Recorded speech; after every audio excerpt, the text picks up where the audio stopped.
Got a big 10 days coming up in the National Hockey League world. It's 100% hockey with Millard and Shannon. We'll deal with the draft in just a little bit with Sam Cosentino. We'll also have free agency around the corner. Coming off the heels of a shocking, groundbreaking, not surprising trade. Can you have all those three things in one trade? Well, there's a couple things to look at, Daren.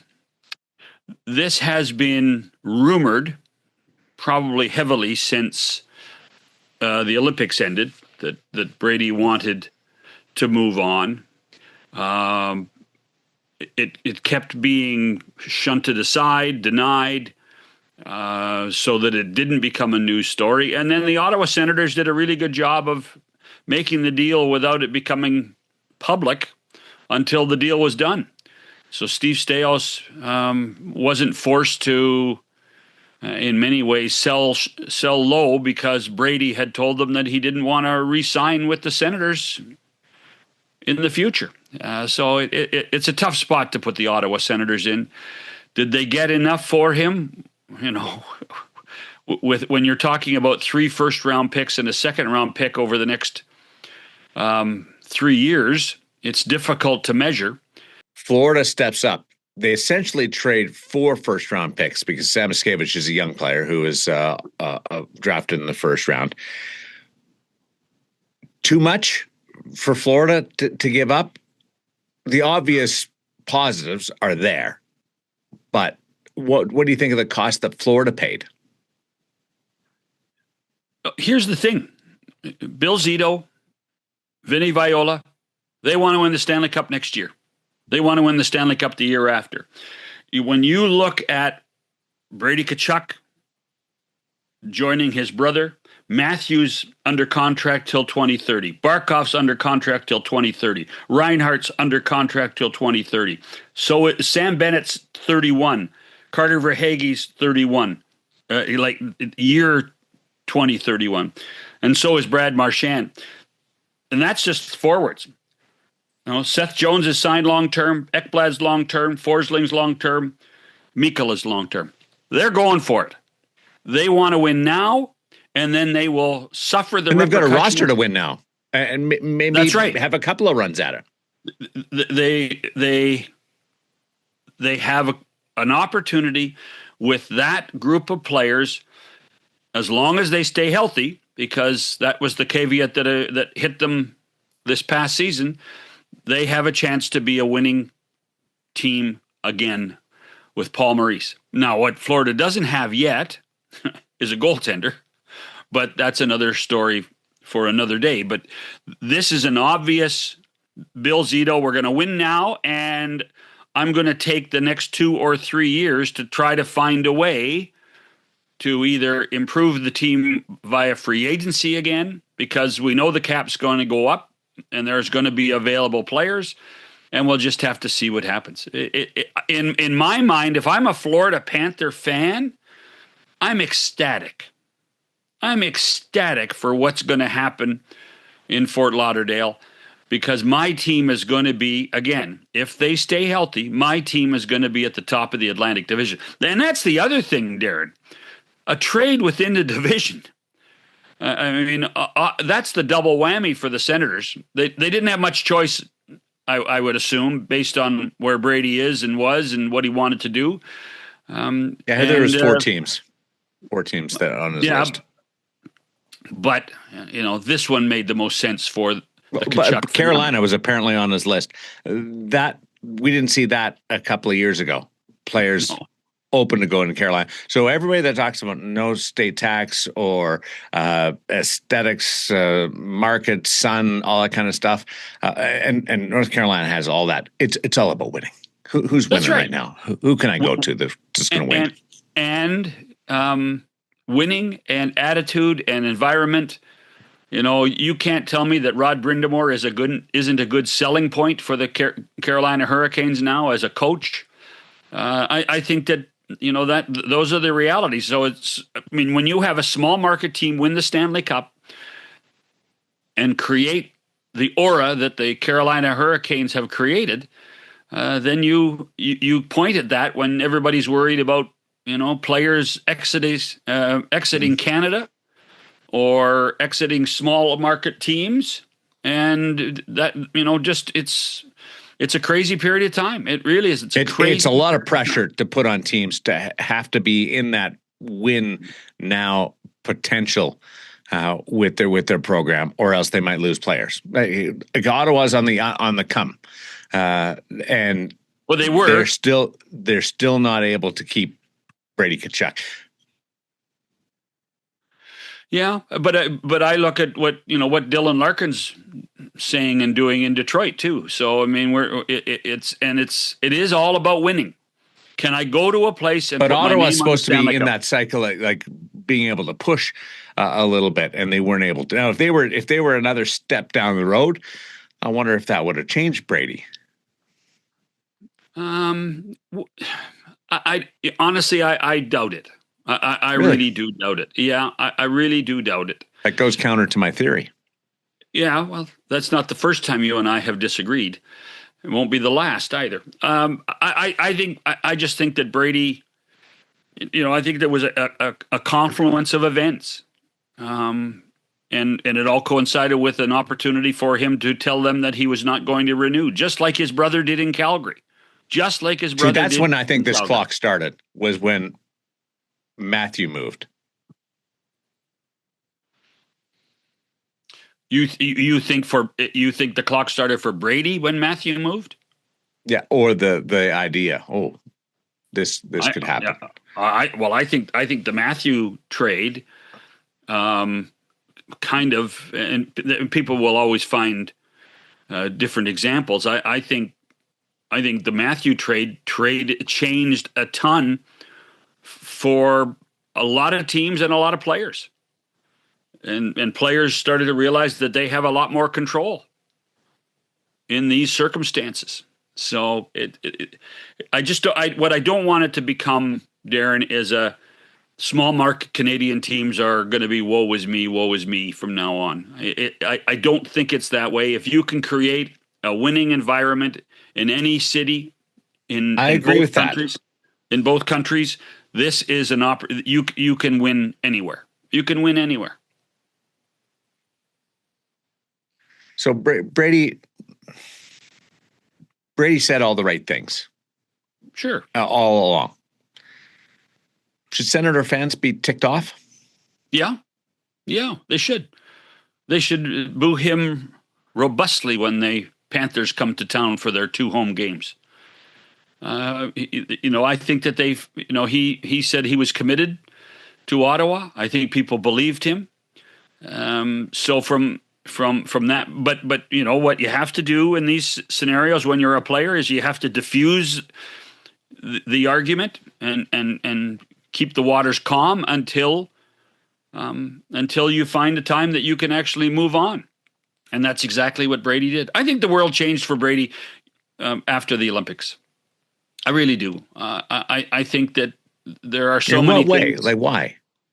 I think there was some. I think there's some patriotism. Yeah, I do, and I don't begrudge him. I don't begrudge him that. I think that the patriotism is important. It's important for Canadian players. It's important for American players. Heck, it's important for any player of any nationality. But I think that with the amount of attention Brady got after the Olympics, which probably really started at 4 Nations, and perhaps Brady got a sense that he was, and I don't want Ottawa fans mad at me, but maybe too big for Ottawa. Maybe too big for Ottawa. The opportunity to play with your brother is important too, I think. So where is Ottawa today? It's on the Ottawa River, just northeast of Kingston. Okay.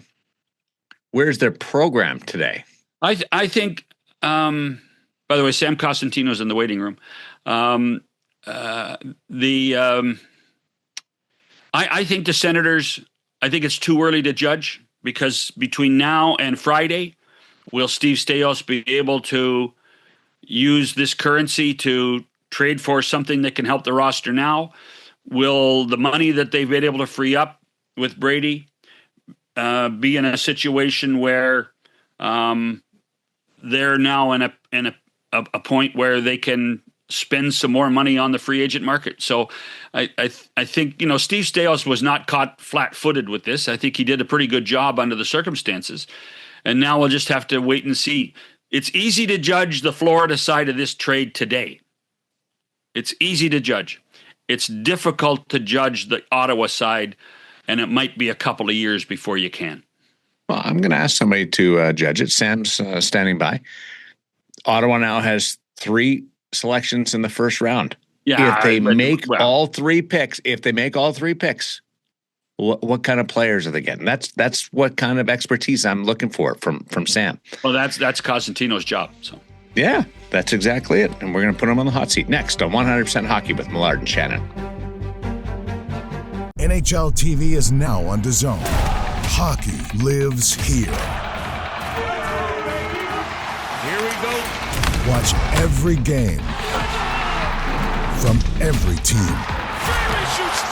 The best players in the world. And the coldest plays on ice. Watch up to 4 games at once for the ultimate NHL experience. Sign up now at DAZN. Here he is. I don't know how. I'm a little bit worried, actually, that he's got time to fit us in on one of his most important and busiest weeks. Here's Sam Cosentino, who will be part of Sportsnet's Round 1 coverage of the National Hockey League Draft on Friday night, and then spin over to the NHL Network for rounds 2 through 7. That second day, seriously, you're just making crap up, right? Like it goes so fast. You're just making crap up there. Oh, yeah, we're trying to deke him out. Couple of head fakes here, a little Gilles Perron. So, Sam, here's the deal. There's a couple of things you should be writing down. Active stick, head on a swivel. Yeah. Skates like he's in his grandfather's rocking chair. If you say hockey those sense 3 things. Hockey sense. Good hockey sense, yeah. So if you say those 4 things. Yeah, it might be overused. Yeah, okay, all right. Yeah, but just if you use those slogans, you're going to be a genius on day 2. Hang on, let me get those down. Yeah, 200-foot player is a must per half hour on the second day. So when you're on for the 6 hours, 7 hours, 200-foot player has to be used every 30 minutes. Okay. And we're going to count. We're going to keep counting. I'm going to get Chat GTP to count how many times you use it. Nice. Chat can be wrong, John. If you say 100% hockey once every 2 rounds, then we'll send you a hat. By the way, is it NHL sanctioned? I believe you guys are, right? Yes, yeah. Yes, of course our paychecks come from Gary Bettman. Oh, sick. I'm in. Yeah. For the hat, I can do it. Oh. Don't hurt yourself. No, I'll tell you what. I'll even deliver it to the house, Sam. How's that? Oh, and we have had deliveries before from you, John. Yes, I and it's easy, Sam. Somebody's going to say, and at some point, every couple of rounds, somebody's going to drop in 100%. Sam, it's like they're going to use it. You say, like my 100% hockey podcast that I was just on. Yeah, I like it. I mean, how many times my kids don't take it for school? If that is not the truth. Our marketing budget is so small. Our marketing budget is so small that we have to use the thing. If somebody says 100%, we yell out hockey, and that's as close as we get to a marketing department. So we got to talk to the commission about that. I guess I'll have to wait till the next lottery when I see him again. And we got to keep in mind and keep ourselves grounded. When we had Paul Bissonnette on the other day, he asked me at the end of the conversation, "Hey, what's 100%?" Yeah. And the look on Shannon's face was like, what? Like, look at your Zoom invite, buddy. So we got Ottawa with 9, 25, and 32 in the first round this year. They get 9 and 25 in the Brady Tkachuk deal.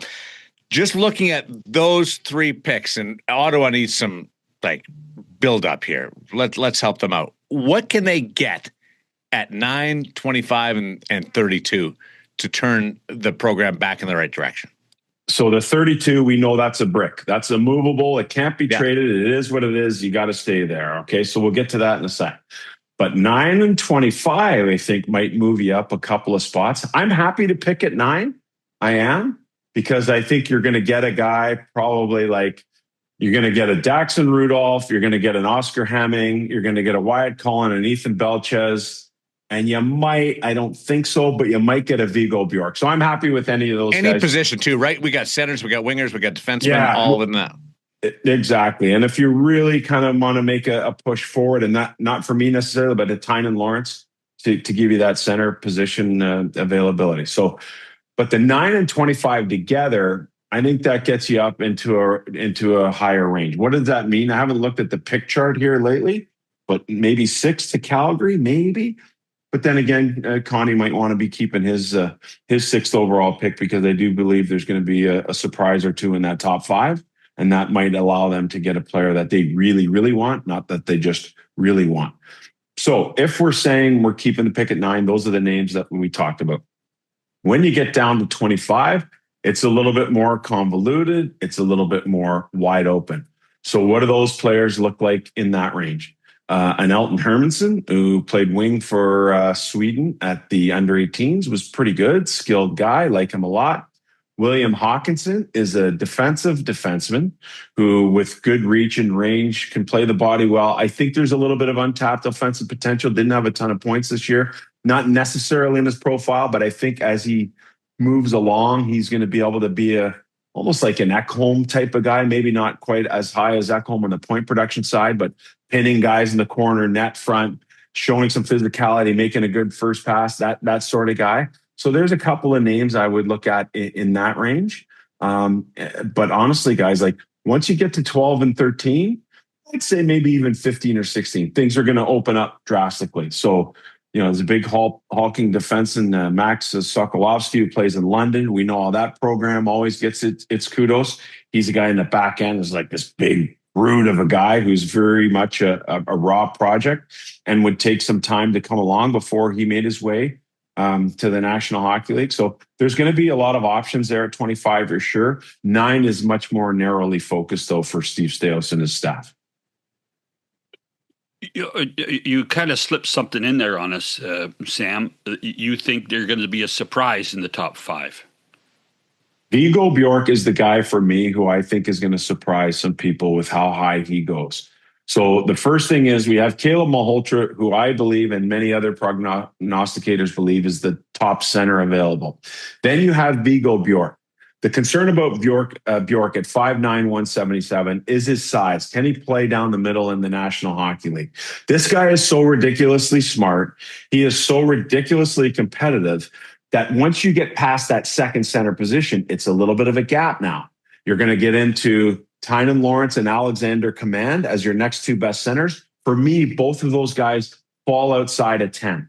So now what are you looking at? If you're looking at a premium position at center, you're looking at a guy who's had success most recently in the men's world, 6 points in 8 games, played in the SHL, put up some points in the SHL, and has obliterated records in the J20, and the J18 loops in Sweden. So he's a guy that I think is going to disrupt things a little bit because of the positionality and because of the fact that there's going to be a bit of a drop until you get to that next tier of centers. So would you, if you were Ottawa, would it be worth you packaging 9 and 15 or 9 and 25? I apologize. I'd love to know what that would get you. And again, I don't have my pick chart beside me, and everyone, all analysts. But would you have to go top 5? Do you think you'd have to? For me, I would like to be. It would have to be in the top 5 for me. Now, again, the pick charts might not say that; they might not dictate that. And I think while there's a number of different models about what the pick values mean, I think getting into the top 5 is gonna, you're elite of the elite there. So that's what I would want to do if I'm Steve Staios. Having said that, when I look at their system, they could use some help on the prospect side. Like we saw Tkachuk come up last year. We saw Donovan come up last year. Tkachuk's a different guy, a top 4 projection guy, a power play type of running guy, really good offensive potential on his side. Donovan's more like the heavy physical type of guy. So you have that nice yin and the yang between those 2 players. But after that, defensively, I think that's an area in which they could start to stockpile. And look at their forward group coming along isn't doesn't have those two guys sitting on the horizon. And so when I'm looking at Ottawa, they got Hensler also. So you're looking at a forward most likely at that spot. And that's something that you'd want to address here, that if you couldn't get someone, obviously to play immediately and not likely to happen at 9, but to increase what your forward group looks like in terms of the prospect base. On the other side of the deal, and I mean, you're a draft guy, a prospects expert. Florida just has sold the farm in order to be in the here and now, whether it be the trade with Ottawa or some of the other stuff that they have done. They don't have many high picks left for the next 2 or 3 years now. And is that just an attitude thing for that club, or how do you see that changing everything that goes on with the Panthers? The way that I look at it, John, is that the window in the National Hockey League, it still remains short. And the more that we see this type of player movement thing come along, the shorter that window gets. You're in Florida, you're in a desirable destination. That is maybe one club that might be window resistant, if you will, because people are going to want to play there. They're going to want to sign there as free agents. They're going to open up their no trades to go there. You have the tax thing. You have the weather. You have a lot of really good travel up and down the East Coast there. So it works. And they might be, window resistant. Having said that, when you look at their group now, you go to the Cup 3 years in a row, you win 2 of them. You get decimated by injuries this year because Father Time was about to catch up with you. But even without this move of getting Brady Tkachuk, when I look at Barkov coming back healthy and some of the signals he gave us at the Men's Worlds, you're thinking that they're immediately back in contention. I think 4 of their top 5 D are signed in the middle of 8-year deals. You have Kulikov, who's probably getting a little old. We'll see how he responds coming back from the injury. Balinskis, to me, is probably a 7 guy, but he's a serviceable 6 guy right now. So there's a spot you might be willing to address. Now, the goaltending situation, that's an entirely different story. So that's something that, hey, we got great forwards, we got great D, we got depth, we got physicality, we have all of that stuff. But now they're going to have to go and address the goaltending situation. Is it Bobrovsky? Do they go out and get a guy like Colton Ellis who's young and try and insulate him? Do they get a more experienced guy? Is Hellebuck the next guy in this list to maybe go down the road and take a trip to South Florida? That part's going to be really interesting to me. But I think Bill Zito has a plan, knowing that how good and how deep the rest of his group is. I don't think he cares about what happens pick-wise for the next 3 years. I think they are in win-now mode, and that's not just this year. That is for that window that we talk about, 3 or maybe 4 years. Exactly. No, there's no question about that. Yeah. It's funny you mentioned Colton Ellis, because our friend Doug Armstrong thought he could sneak him through waivers last year, and it didn't work. But that tells me that the Tarasov experiment in Florida didn't work. Well, you don't like him. You don't waste an opportunity to bang on your dissatisfaction with Tarasov. Well, it's either Tarasov or Millard. So I mean, nice. And you're 100% hockey on both of them. Yeah. What is that 100% anyway? Come on, I think this to me tells me they're going to sign Bob. They're going to find a way to get Bob signed. But don't you think it's interesting? Like, Bob is looking for X and X term and whatever else, and he's probably a guy, like, from a fitness perspective, that could handle a lot of that. You're going to overturn him to get your AAV down. But maybe this is another thing to say, hey, buddy, by the way, we're doing all of this. You might want to come back, because if you like a Stanley Cup, we're probably the best team in the East to do that. So maybe it's an appeasement move as well. That was kind of my point. To say to Bobrovsky, hey, buddy, you're a little long in the tooth. You like those 2 that you got? Would you like a couple more? Because we think we have a good chance to do it. Take a break and look at the draft from a big picture perspective. It is Sam Cosentino with us on 100% Hockey with Millard and Shannon. With the NHL app, you can listen to every NHL game right from your phone. And with home and away broadcast feeds, you choose your way to listen. And he scores! Whether you're at work, at the gym, or stuck in traffic, the NHL app puts you right in the action all season long. Every team, every game, everywhere you go. Download the NHL app and never miss a moment. Top five. Has it stayed consistent along the way, or how much movement have we seen in there? No, I think the top five is pretty consistent. So, I'm looking at McKenna. He's likely the first off the board. If it's not Stennberg, it's Reed. So now you have three names. Then we're adding Malhotra into the mix. And then I think Carson Karls is the guy. So maybe a change at five. Verhoff was probably the guy who was consistently in that group, and he was for me most of the year.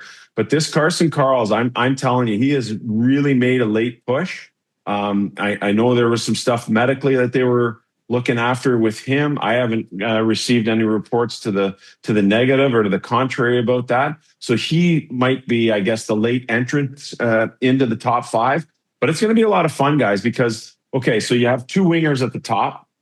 You have a center in Malhotra, and then you have 2D.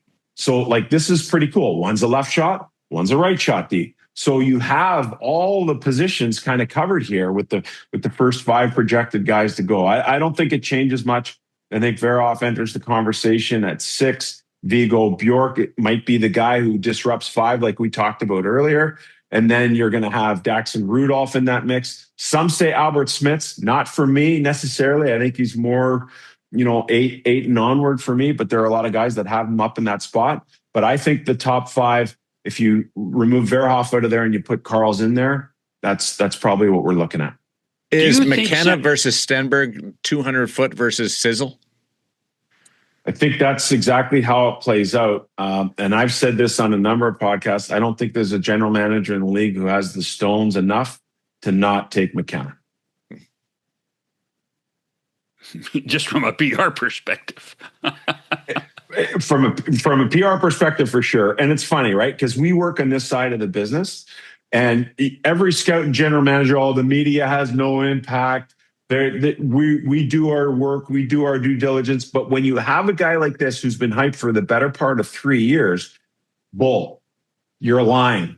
And if you're not, then your head's stuck in the sand, because the media definitely has an impact on what happens at the top of the draft. There is no question about it. And everyone else who's in the league will deny it, because how the heck can you guys know any better? But you're going to put yourself in a position to take heat when you don't need to take heat. When you don't need to take heat. Yeah. Listen, you're probably not going to go wrong with either guy. Stennberg is, if you saw him at the Men's Worlds, he probably plays next year. I think he plays in the NHL next year. Yeah, I'm with you. I'm McKenna, a massive fan. I'm a massive fan of his.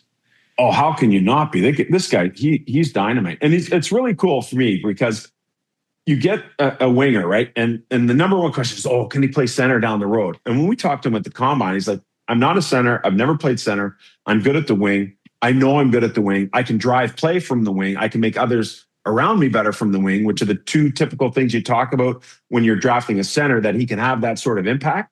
Stennberg feels, and I feel the same way, that he can do those things from the wing. So he doesn't even feel the need to change. And I like that self-identification and understanding and appreciation of what's going to be expected of him moving forward. I'm just going to be a better guy in the wing, so let's go with it. I like that. Any chance Mike Greer throws, a little bit of a curveball? Because that changes a lot. People in Vancouver are on pins and needles if Greer decides to take a defenseman, right?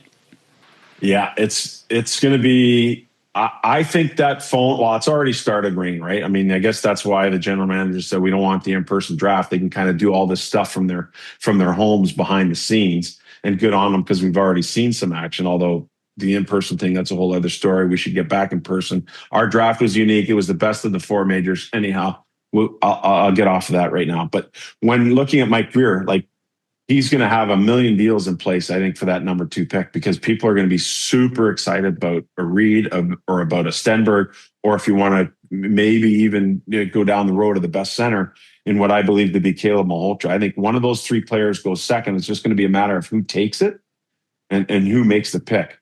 But I think for Mike Greer, you have to be in a situation where you'd be open to getting something that's going to help you now. They need to make that push. They have to kick it forward. So too does Chicago. And yeah, the picks are great. And while Stennberg might be able to help you out and give you some versatility to move off a forward, maybe an Eklund, maybe even a Michael Misa, I think the idea is to get some more older, more immediate help right now. And I think you can definitely address that with the number 2 pick. What would Vancouver get if they took used the selection at 3? Well, I think Malhotra is the guy. Now, like, does that present an interesting dynamic? You think Malhotra is ahead of some of those defensemen? So here's the way I look at it, John. So if you asked me a month ago before the Kessel Ring thing, I'm looking at McKenna, Reed, and now you have a real choice. Do you want Stennberg, who's NHL ready right now? You got the Sedins over there. All right, that's going to be a real choice. Or do you go with Malhotra? You just hired the coach. Do you want to put him in a bad mood because you didn't draft his son? And is he going to be the coach when his son becomes a regular full-time guy? Like, of course, we're thinking that way, but the shelf life of an NHL coach, it's so small these days.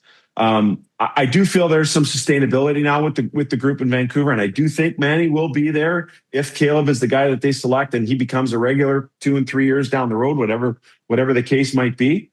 But man, they are going to be in a real interesting position if Reed goes 2 and they're sitting there with Malhotra and Stennberg. Like, think about all the machinations that means. Oh, we take Malhotra. Now we have to have him 2 years down the road in a room where on the plane, a couple of cocktails in the dressing room after game. Hey, I don't like what the coach did here. And now the son's got to bear that. Like, that's a difficult thing to try and have to navigate. Having said that, he's a pro, right? Manny's been around for 100 years, 980 games, whatever it is. And I think Caleb has been grown up. Nash, his mom, Joanne, the dad, so on and so forth, that I do think both guys can handle that. How does the rest of the room feel about that? And then the flip side is you tick that off because you didn't take son. So that's a real interesting dynamic. And then you have, oh, by the way, Stennberg, he's ready to rock and roll right now. Does he unlock some things in Pettersson, the whole Swedish thing and whatever else, that maybe we haven't seen the last couple of years? So that dynamic is huge for me. That's why I think there's going to be a million calls going Mike Greer's way. And I think that if they do stay chalk and go with Reed there, man, that's going to put Ryan Johnson in a real interesting spot there at 3. I always wonder, is taking, in this case, your kid, worth all that comes with it? Like, is there that big of a difference? You're right. Yeah, I'm going to say 100%. Yeah. Good for you. When it comes time for Caleb to re-sign, you fired my dad. Like, it creates the whole other dynamic. And that's a really good point too, coming out of your ELC if that happens too, right? So you want everyone to be happy. Listen, me personally, I'm really split on this because I think both guys are professional enough to handle it, but it's not those two you have to worry about. It's everybody else around you. And so if you're Ryan Johnson, do you want to put your hockey club in that situation for a market that has just had nothing but drama over the last 4 years? And is looking for more. And it's looking for more. Well, if you're looking for more, you know who you're taking. You're taking Malhotra. I mean, that one's really difficult for me. Let's put it this way. If Stennberg goes 2, I think they go Malhotra. Okay? Mm-hmm. Okay. If Reed goes 2, now Stennberg is very much in play and probably the preferred choice because you don't do it to father, you don't do it to son. Hey, Manny, you knew this coming in, that this might be a possibility that we take or don't take your son. You took the job. You knew full well what you're getting into. Let your son go carve his own path somewhere else. Yeah, we actually had Manny on the other podcast, 100% Canucks, and he was pretty forthright about it. He wasn't going to be phased whether they drafted him or not drafted him. The one thing he said is, as of Thursday, when I go to Buffalo, I'm a dad. I'm not a coach. Cool. That's really cool. I mean, it's your one moment in time, right? Right. It's your one moment in time for this to happen, and he should be dad there. And he's done a pretty good job raising that young man. I can tell you, I've spent some time with him over the course of the year, back in November, and again at the combine. He's done. Him and Joanne have done a marvelous job with that young man for sure. So when you look at like the top 10 positions, McKenna's a story. Stennberg's a story. Is there one of those teams in that top 10 that is crying out for a certain style of player? Like, what do the Blackhawks need something, or the Rangers need something, or is it just we're just trying to put the puzzle together? I think, John, for those teams, they're in a great spot. They're going to get whoever's left in what is a great group of players. For me, the interesting thing is number 8, Winnipeg Jets, right? We're starting to hear this Hellebuck talk. We're coming off a year where things didn't go well. They were a little bit slower, a little bit younger than, a little bit older than what they were the year before. They have their key guys locked up here for a while. And so they feel like they're a team that can go right back into contending mode. And I think for me, it would be Carson Karls getting to Winnipeg. To ensure and absolutely guarantee this would happen, you'd have to get up into the 2-hole, because he does enter the conversation as early as number 3. Manitoba guy, farmer, doing the Brady Martin thing when Nashville took him last year. He's staying home at the farm with family and friends and doing the draft from there. I have a lot of respect for that, because, hey, he's got to get up and go to work the next morning. But getting a Manitoba guy in Winnipeg, I think that would be a real storybook thing. And I think it's going to take a little bit more being less conservative for an organization that is traditionally very conservative to go and do that. But the goodwill you would do in the community, not to mention you'd be getting a guy who, with Josh Morrissey, my goodness, would give you a 1-2 punch in the back end for many, many years to come. And I believe Karls is that sort of same personality as Morrissey, that should, during the course of his career, Morrissey move on, Karls is in Winnipeg, he moves into that spot seamlessly. That's how much I think about Carson Karls. So if I'm looking at a storybook thing and trying to put the puzzle pieces together, somehow if that could happen, it would be great for one of the underdog small market teams.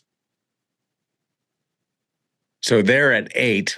Winnipeg would have to move up probably to 4 to guarantee themselves a shot there? 2 would guarantee it. 4 would give you a great fallback position. But like Karls he is in the mix here. He is in the mix. There will be some people that have him at the top of the defenseman class. There will be some that will have him and are more likely as the number 2 guy. And for sure, there's not many people that had him in that group of defensemen beyond 3. Like, I think both Smits and Verhoff are behind him. Is there a wild card guy for you? Wild card guy. So Bjork, okay, we've talked about him. Yeah, he's going to be a wild card in there. The next guy I would say is Malte Gustafsson. So his dad works for the San Jose Sharks. He's the start of the next tier of defensemen. Is he inside of 10? If there's a desire for a defenseman there, you'd have to do it. He's probably a 10 to 12 guy. He could disrupt inside of 10. Ethan Belchez, Windsor Spitfire, 6'5", 228 pounds, has already started to change his body type. This guy shoots the puck with an NHL-ready shot already. He has a mean streak to him. Would like to see him play more with more of that mean streak. And for a guy that big, he has really good hands. 34 goals, hurt March 3rd, broke the collarbone, didn't get back to play, didn't get a chance to play in the under-18s. Pretty good track record before that. He's a guy of great interest to me inside of that 10 range. I have him right now sitting in that 9 to 11 range as I continue to make my calls. I could see him getting up into that 7-8 range for the simple size and skill and shooting ability that he brings to the table. How good is the second day of the draft going to be? Well, it's going to be a ton of fun. You're going to see your run of goalies. I'm going to have probably one goalie in my first round, Tobias Tribal, who plays with Youngstown in the USHL. He's a right catch guy, 6'3.5" guy, 180 some pounds, who is really like a technically sound guy, always square to the puck type of guy. I'm going to have him first off my goalie board. I think it's at the end of the first round. You'll see the run of goalies start probably very early. Brady Noling might be that guy as early as pick 34, 35 in round 2. You're going to see Simas Ignatavičius, the third Lithuanian player expected to be taken here in the draft. Maybe sneaks into the first round. Aram Olsen is another guy who I'm talking about there, probably in that range. Xavier Villeneuve, who plays with Blandville. A lot of people have him more in that 25 range. I could see him slipping into that 25 to 35 range. He's going to be an interesting guy to watch. The Sokolovsky, the big D man, Max Sokolovsky, who's in London, he's going to be in that range. It's going to be a lot of fun to pick up the early stages of day number 2. Brooks Rogowski, 6'7" guy who's lightly played. He plays for Oshawa. He's a guy who I think is very much a project pick and is underplayed so far in his minor career. So it's going to be fun to watch that, because what's going to happen between 25 and 35 is going to be of great interest to me for sure. Yeah. Lots of talk in Western Canada about the Ruck brothers. Where do you have? What do you see with the Ruck brothers? Obviously, one is better than the other. Yes. What I would say though, John, and I have talked to at least one other team that feels this way. They're very interesting. Like in our interview, for sure, there was a noticeable tenor in the room that changed when talking about not playing together. That is going to be extremely difficult to do, okay, for a couple of reasons, and I'll get into that in a minute. Personally, and again, at least one team I've talked to feels this way, that they are going to be better playing together than drafting them apart, okay? So Liam is the shooter. He's the net front guy. Marcus is the playmaker. He's the big assist guy, okay? They're both, and when I'm talking about identical, it's about as close as you get. One guy talks, Marcus, a little more nasally than the other, but if they came into the room at different times, you would be tricked. They played that trick on April Fool's Day when they were in grade 3 up until about lunchtime, and then they said, all right, I am Marcus and I am Liam. And I did ask them that in the combine. When Marcus was in there, I said, are you Marcus or are you Liam? And I did the same thing for when Liam got in there, just to have a little fun with the guys. But I truly believe, John, that they are going to be better together. And if I were drafting them, I would not want to draft them apart. Okay? So that's the first thing I'll say about those guys. Now, how does that happen? All right. I could look at Calgary, where you got a late day 1 pick, 30 or 31, and an early round 2 pick. I think you could make it happen there. But as someone also said to me, I think the feeling that them being drafted together is real for more than just at least the one team that I've talked to. And do you hold one kid hostage? Well, I just drafted Liam. He's the goal scorer. Now you want Marcus because they're going to be better together? Well, I'm going to draft him right after you. And now you're going to have to give me an asset that's a little bit overvalued to go and get him as well. So unless you have picks that are like almost next to one another, and I don't know if I would do it earlier in the draft, then that could become a challenge. But I feel very strongly that those guys are going to be better together. Having said that, they're not going to be NHL ready for a couple of years. I mean, they're thin. They're underdeveloped. They want to go back to Medicine Hat. Then they're probably looking at a year of college after that. And then you're probably thinking about, okay, what's it going to look like 3 years down the road for those guys? So I guess the second part to that answer, John, would be you'd have to have a team that has some patience and have the expectation that they're not going to arrive to be contributors at the NHL level for at least 3 years. If you have an idea that you're going to play them together, there's no rush to draft them together. Like you could take a chance on one, and then if it works out 2 or 3 years down the road, make the deal then when it's less high profile. Yeah, I wonder, Daren, though, that if throughout the course of that developmental pattern that it impacts them. And that's why I say drafting them together. So the sidebar note to that is, at 18 years old, they have literally spent 4 days apart from one another. 4 days. And the only real difference, one guy shoots left, the other guy shoots right. One guy's a scorer, one guy's a passer. One guy likes ketchup and the other guy doesn't. Other than that, they finish each other's sentences. They are happy, go lucky guys, like really awesome kids to talk to.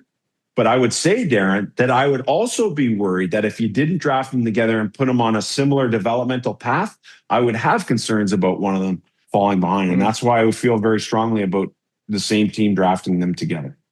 Makes it tough the time when it comes to calling one up. Like you only got one spot to call up. I do believe these challenges are real. I do believe they're real. Having said that, when they're together, they have Sedin-like kind of chemistry and telepathy, if that's the word you want to use. And then you throw the other guy in that group that played with him growing up is Mathis Preston. he's also, to me, a back end of the first round type of guy, a 25 to 35 guy.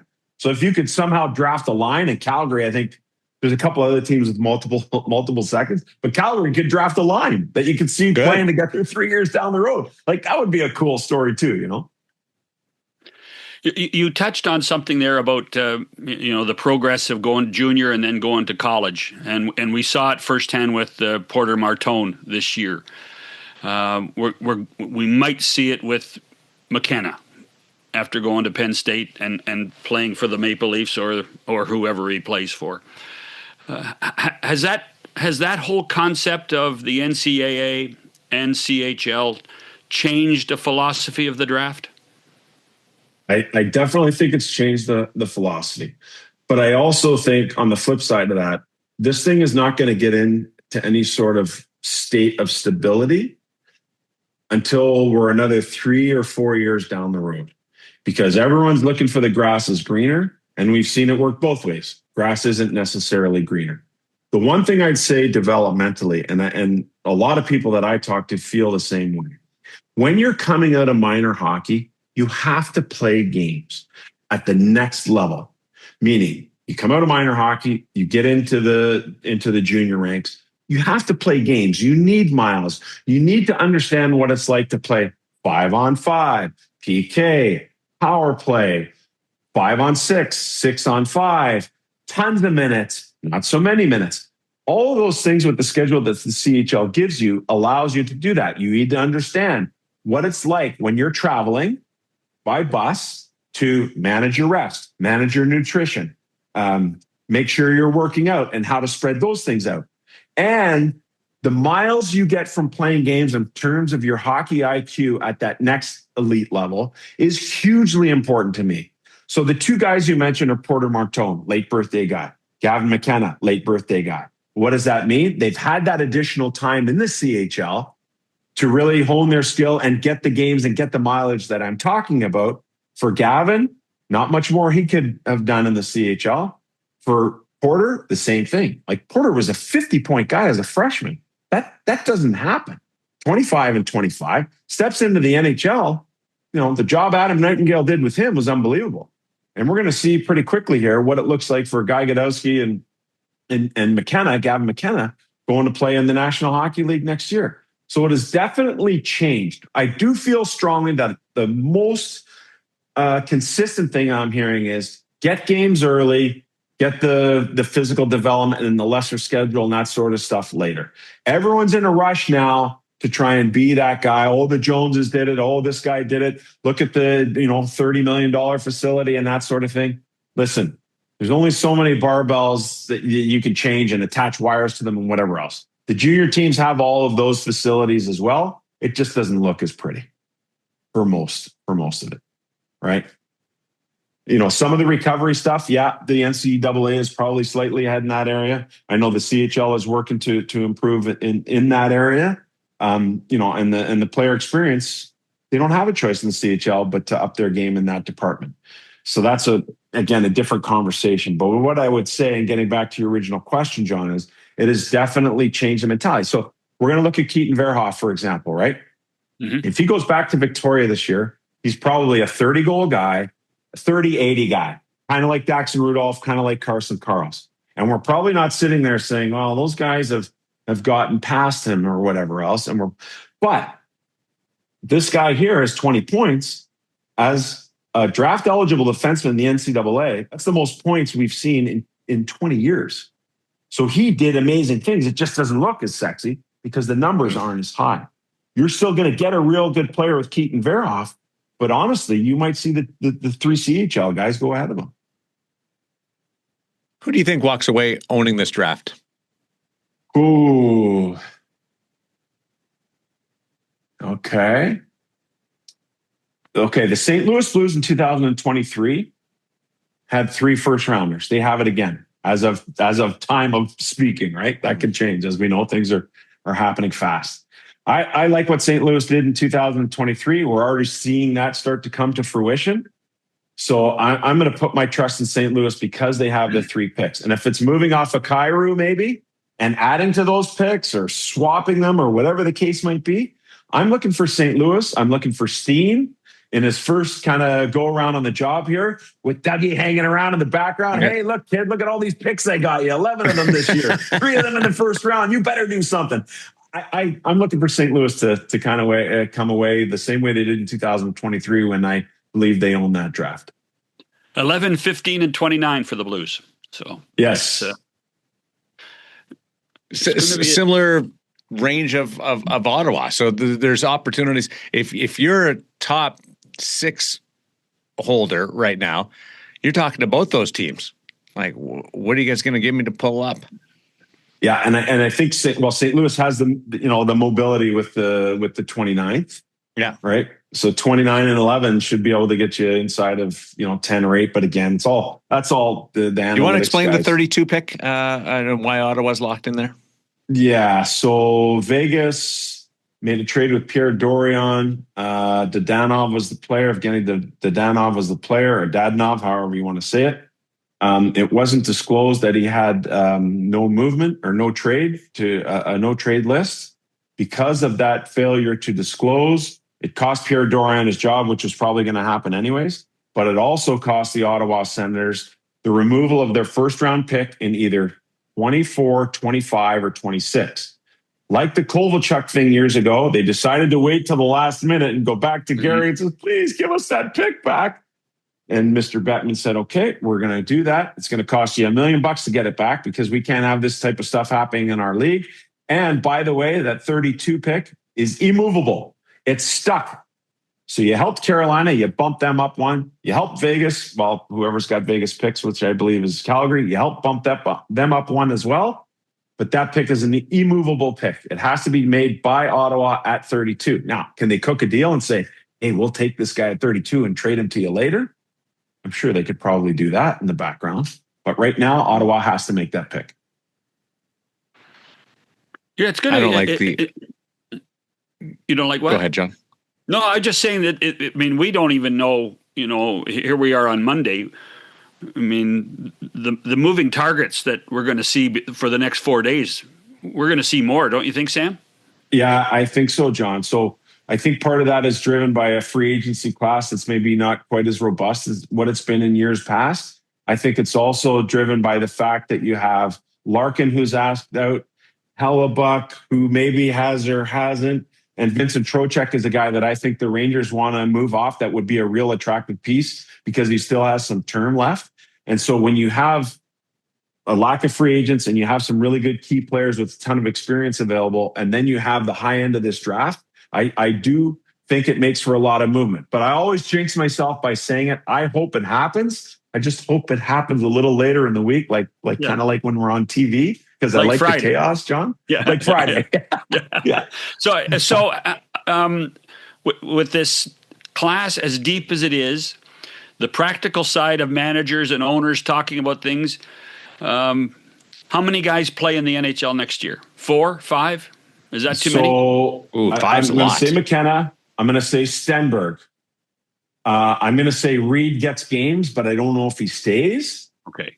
I'm going to say Verhoff will be an interesting situation because as a college guy, there is, Reed is going to Michigan State too, but that'll be interesting. And there will be Albert Smits, who I believe will play next year. So 4 or 5, I think, is a reasonable choice. 3 of them probably stay the full year. And then it'll be interesting to see what happens with Reed, because he's the type of guy, like he got his inch in Sault Ste. Marie and took the mile. He might get his inch in the National Hockey League and take the mile there too. And Toronto, we didn't talk about McKenna as much as we normally would, a first overall pick, but no issue there, right? No, they went to Whitehorse. They spent some time with him there. They've been all over the communication side of things with him. There's already been some leaks that he's been told that. I don't believe that to be true, but hey, you know how the world works with leaks. And I think to miss out on the potential of what I think could be a 100-point guy down the road, a 90-point guy down the road, you don't want to miss that opportunity. The other part of it is you have Austin Matthews here 2 years away. We're seeing an American defection from Canadian teams. Does a guy like McKenna step in there and become really, really good because he's got an elite, 69 goal shooter, goal scorer beside him. So a lot of interesting dynamics there. I mean, you could take the Stennberg and be a little more safe. I just don't see it happening. I don't know whether this is a good question or whether it's one of those poke the coals type question. But would Canadian teams back off drafting American players in the high end area because of this exodus that we've seen? I mean, I think it's becoming a reality. And I think I do. I think it's becoming a reality, and I think it's going to happen as early as this draft. I really do. So call it controversial, but we're starting to see it, guys. What we're also starting to see is a little bit of an NBA like, hey, let's go put the super team together. We can manipulate it to do it with all the no movement and all the no trades. Here's my list. Take it or leave it. Now, until you get a general manager that really wants to push back hard and heavy on that, or general managers who, I don't want to say collude, but maybe get together and stop offering these no move and no trade things, that might change the game a little bit as well. But the agents have... That's not going to happen. That's not going to happen. That's not going to happen. They have a lot of power, right? They have a lot of power. And so, you're going to see guys, hey, man, let's go play in Vegas. It's awesome. Hey, guys, let's go play in Tampa. Let's go play in Florida. Weather's good. City's good. We can be stars, but not forward facing every second of the day. There's a lot to like about that. And so, hey, listen, sometimes life is unfair. And if you're a general manager of a Canadian team now, that's your new reality. And whether you choose to turn a blind eye to it or whether you choose to go out and get ahead of it, that is your choice. But in my opinion, if you don't start moving that direction, you're going to be left behind and your team is going to struggle as a result. Yep. Say meet up at the Chop House, but I don't get in until Thursday night. So I apologize. I was going to buy you guys a nice steak dinner. When's your flight? Who can I call? Hey, what's Kelly's number? Maybe I can call him and get you in a day early. I'll take the Chop House. The problem is getting to Buffalo from Vegas. It's the connections are just a little bit wonky. Go to Chop House. Take the car. The Chop House all day, baby. Let's do it. You guys in on Thursday? Is that when we're rolling in? I'm going in on Wednesday. You are? And good. Yeah. So I'll be Hutch's or Chop House on one of those nights and the flip flop on the other night. Attaboy. Good for you. Shannon, when are you rolling in? Thursday. All right. Thursday. I'm just going to park at the bar at the Chop House. I'll be just there. Can we get an over-under, John and Millard? Can we get an over-under between now and Thursday? How many trades are made?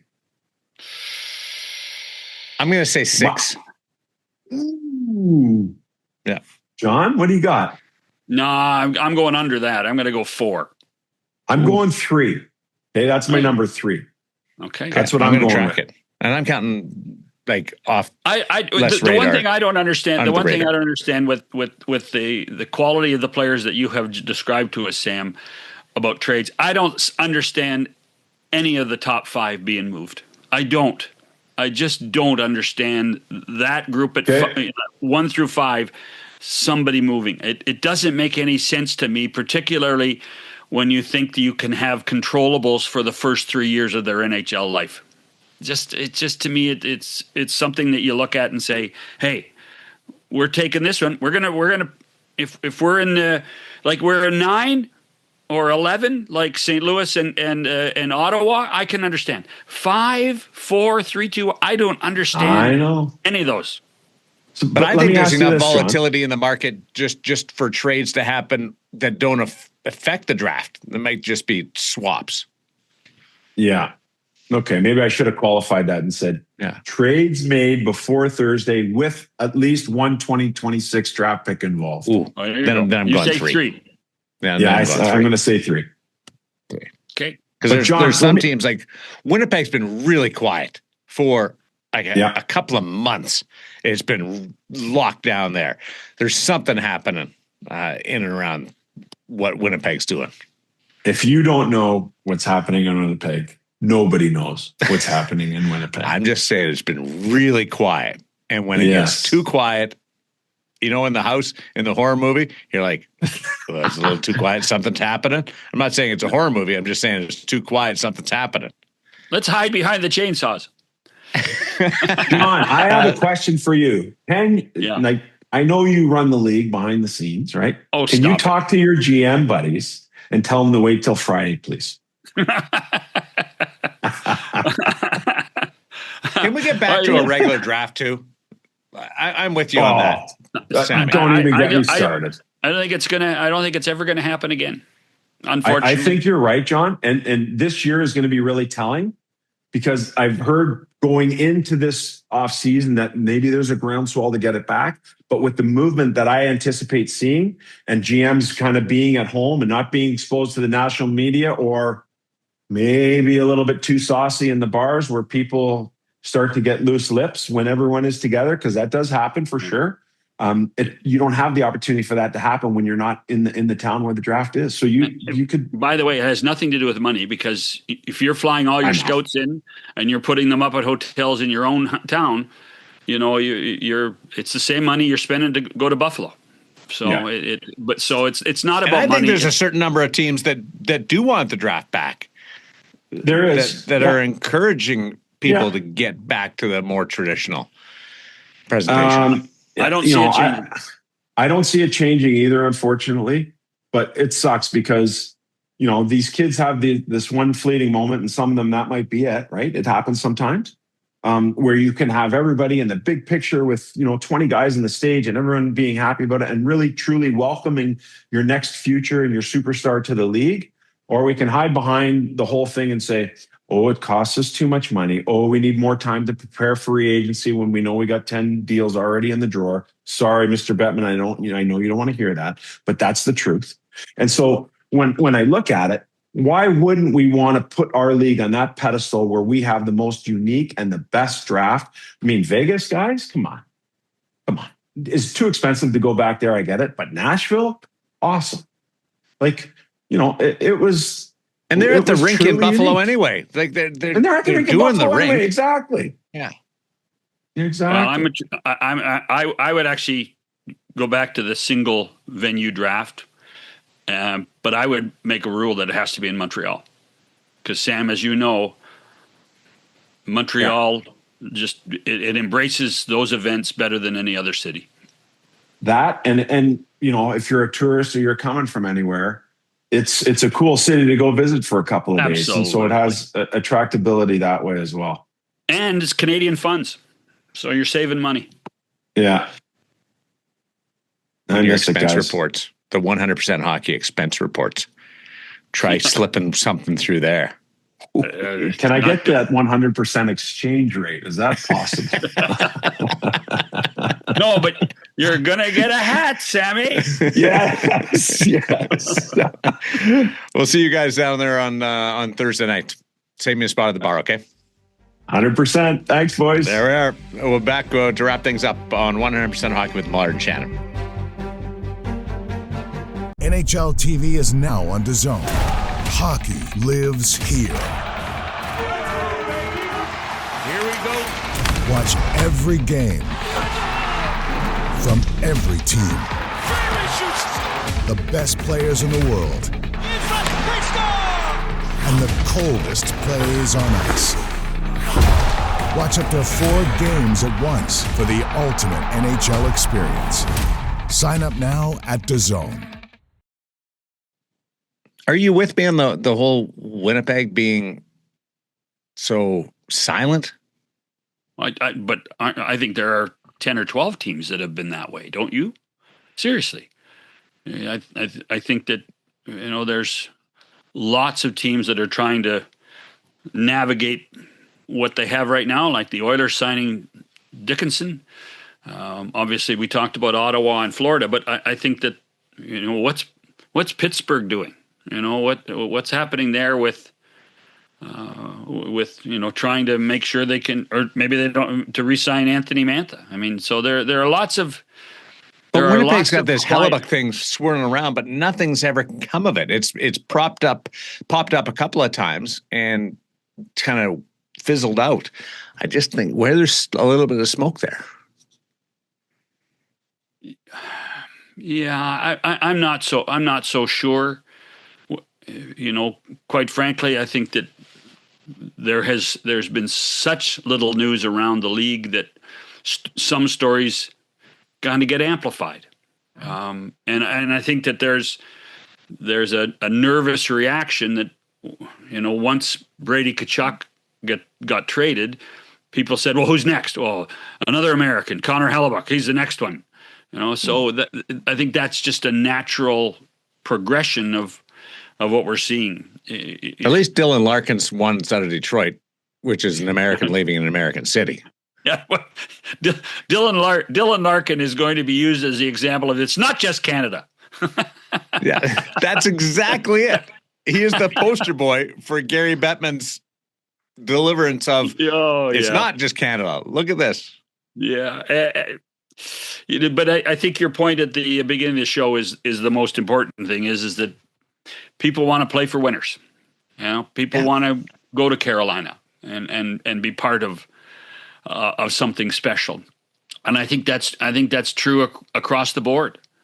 Trying to find a way because hockey players are by nature rather conservative in their lifestyle.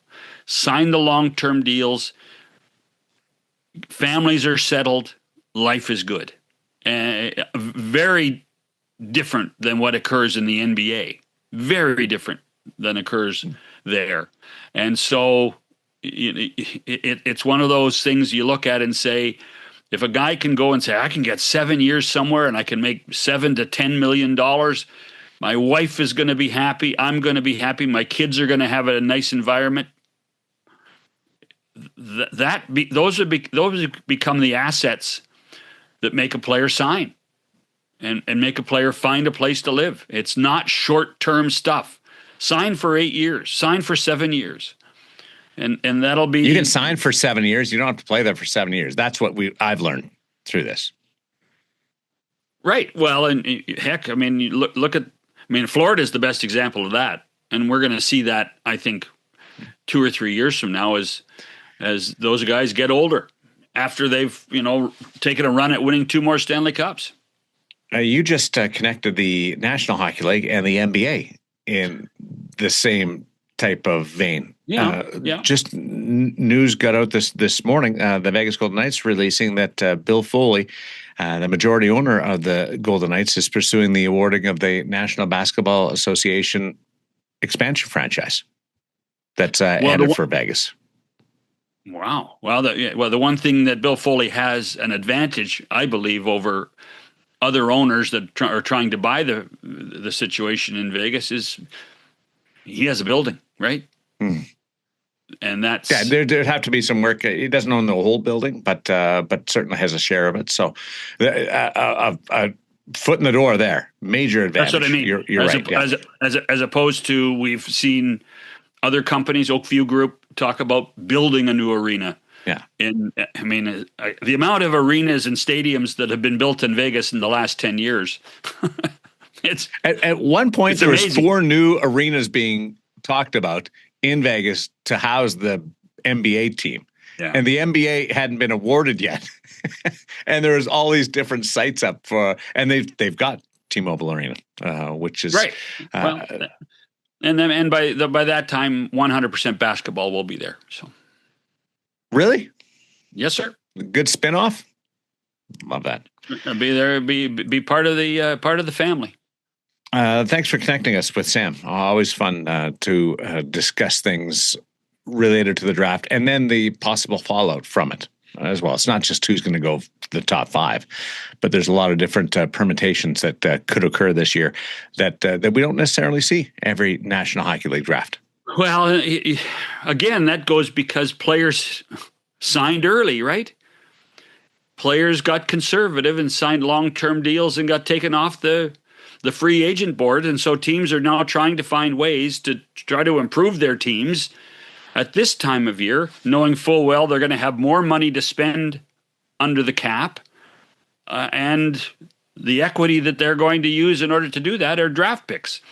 Hence what Steve Staios is going to have to do between now and Friday. I think Ottawa makes the trade before Friday. Keep an eye on Edmonton too. And San Jose, I think, could be all over the place. They've got so many different options going into this thing. And Mike Greer is fearless. Mike Greer, who has done a marvelous job of rebuilding that organization. Remember, he traded Timo Meier, and look at all the assets they got for Timo Meier. Traded Thomas Hertl. Mike's not afraid of making moves and making change, and that's the fascination. But again, I would be shocked if 1 through 5 gets traded. Shocked. And Vancouver's right there in the middle ground, right? Like they don't have top 2.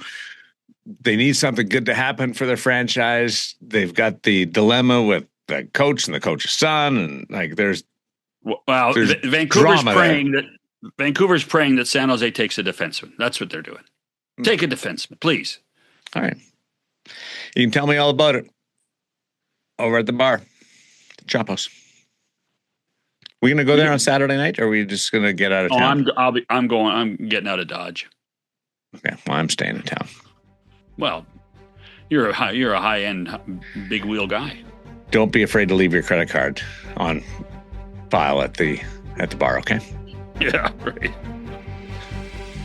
Didn't sound very positive. Back with you on Wednesday on 100% Hockey with Millard and Shannon. Could have used at least a little bit of a carrot there. Don't push it.